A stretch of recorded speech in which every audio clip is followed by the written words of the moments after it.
હું આર.કે. ચાંગાણી ફરી એક વખત આજે છું આપણી સમક્ષ નવા વિડીયો સાથે। મિત્રો, આજે જન્માષ્ટમી, શ્રાવણ વદ આઠમ એટલે આપણો કૃષ્ણ ભગવાનનો જન્મદિવસ।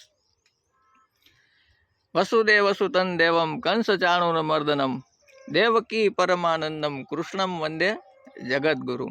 કૃષ્ણ ભગવાન છે ને જગદગુરુ છે, કેમ કે કૃષ્ણ ભગવાનની ફિલોસોફી, કૃષ્ણ ભગવાનનું તત્વજ્ઞાન એવું દુનિયામાં ક્યાંય તમને મળશે જ નહીં। ઘણા લોકોની ગેરસમજ છે કૃષ્ણ વિશે।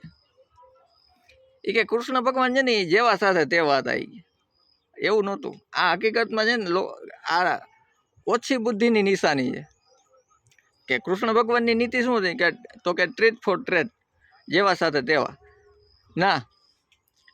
કૃષ્ણ ભગવાન એને બધાને નથી માર્યા, જેવા સાથે તેવા હતા જ નહીં। જે લોકો સમજતા હતા એને સમજાવ્યા છે। જો એ મહાભારત કાળમાં શું જરાસંઘ કે કંસ કે દુર્યોધન કે એટલા જ રાક્ષસો હતા, પુષ્કળ હતા, બધાને નથી માર્યા। પણ મિત્રો, એક નિયમ છે, જેની માં સત્તા હોય ને એ સમજાવ્યો ન સમજે, એને મારવો જ પડે। જેની પાસે સત્તા ન હોય ને એ ગમે એટલો વાયડો હોય ને તોય સમજી જાય। એટલે નકર એ યુગમાં પુષ્કળ રાક્ષસો, બધાને ન માર નાખે। એને ચુનિંદા જે સત્તાધીશો હતા, જે રાજાઓ હતા, એ લોકોને માર્યા છે।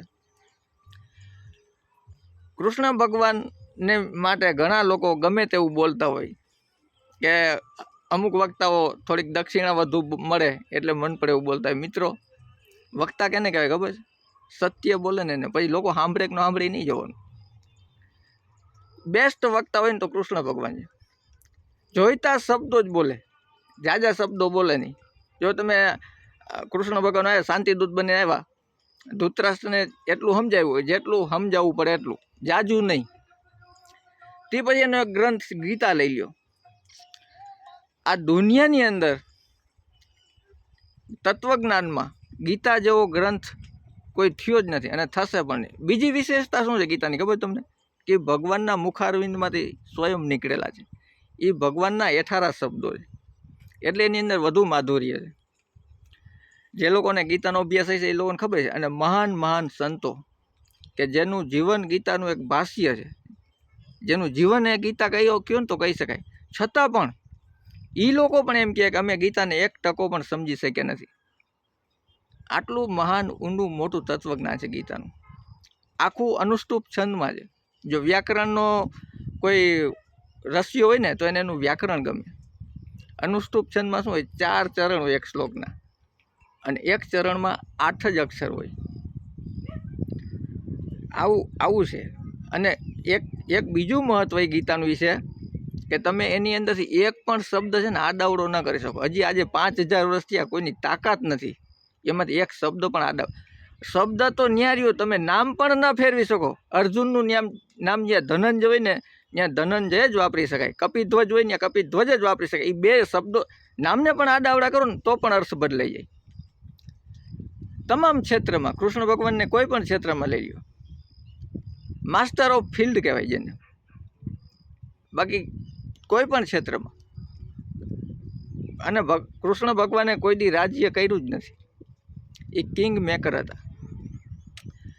વાયડો રાજા હોય, મારી નાખવાનો, એના છોકરાને શાસન આપી દેવાનું। જો શિશુપાલને માર્યો તો શિશુપાલના છોકરાને સીધો રાજ્યાભિષેક કરી દીધો। એને કોઈ રાજ્યની લાલસા હતી જ નહીં, કે સંસ્કૃતિ જળવાઈ રહેવી જોઈએ। મહાભારતના યુદ્ધની અંદર પણ જો ધર્મની રક્ષા થતી હોય તો ખોટું બોલવું, આપણે ખોટું બોલીએ પાછા એનું નાટક કરીએ। કૃષ્ણ ભગવાને બોલ્યા, અરે ભાઈ કૃષ્ણ ભગવાનમાં તારામાં જાજો ફરક છે, તો કૃષ્ણ ભગવાનની નકલ કાં કર? કાલિયનાગને માર્યો કૃષ્ણ ભગવાને, નાની અવસ્થામાં જ એને માસીને પણ, અર્જુને મહાભારતના યુદ્ધમાં કીધું કે આ બધા હવે જોવો જ ખરા, મામા માસિયારને હામાં બધા ઊભા છે કુરુક્ષેત્રના યુદ્ધમાં પહેલા દિવસે। એટલે કૃષ્ણ ભગવાને કીધું એ કાર્યક્રમ તો હું નાનપણમાં પતાવીને આવ્યો છું, તું આને પતાવી દે ને બધાને, આ નકામા માણસો છે।